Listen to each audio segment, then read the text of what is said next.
Dirt 2 is an evolution of the game franchise, and it's done by just us looking at the sport itself. You know, us looking at rally, how exciting it's getting, the different kind of characters that are coming into the sport. Travis Pastrana, Dave Mirra, Ken Block, and they're getting involved in events like the X Games and taking rally in a new direction with their freshness and a vibrancy and their kind of attitude. So we want the game to reflect on that. Rallycross was something that people loved from Dirt 1, but they didn't think there was enough of it in the game. It wasn't balanced enough. There was only a few tracks. So we've addressed that. We've put more Rallycross in, and we've built them around these massive stadiums to kind of, you know, reflect some of that atmosphere that you see at those big events like X Games. The Dirt franchise is all about damaging cars. You know, that was something that we spent a lot of effort on for the first game. So damage is definitely going to be taking a step forward. The polygon count of the vehicles has gone up, and the way that we're going to damage them is going to be more interesting in terms of the way that we're bending physical elements of the car. The game's not meant to be a realistic simulation.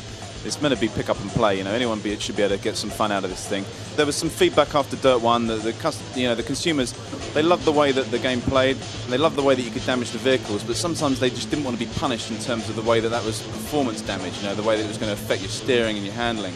So the way we're going to take it forward is we're going to have an element of the game, a mode within the game, where it's only really kind of cosmetic damage. It's only visible damage. It doesn't affect the performance of your vehicle. It should be much more fun for those guys to play.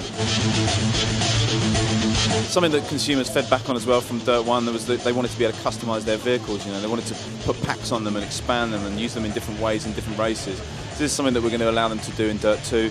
You can buy one car at the beginning of the game. You can take that car into different disciplines. So when you take a Subaru from a straight rally into something like a Rallycross, you can flare up the wheel arches. You can put different dips in the hood.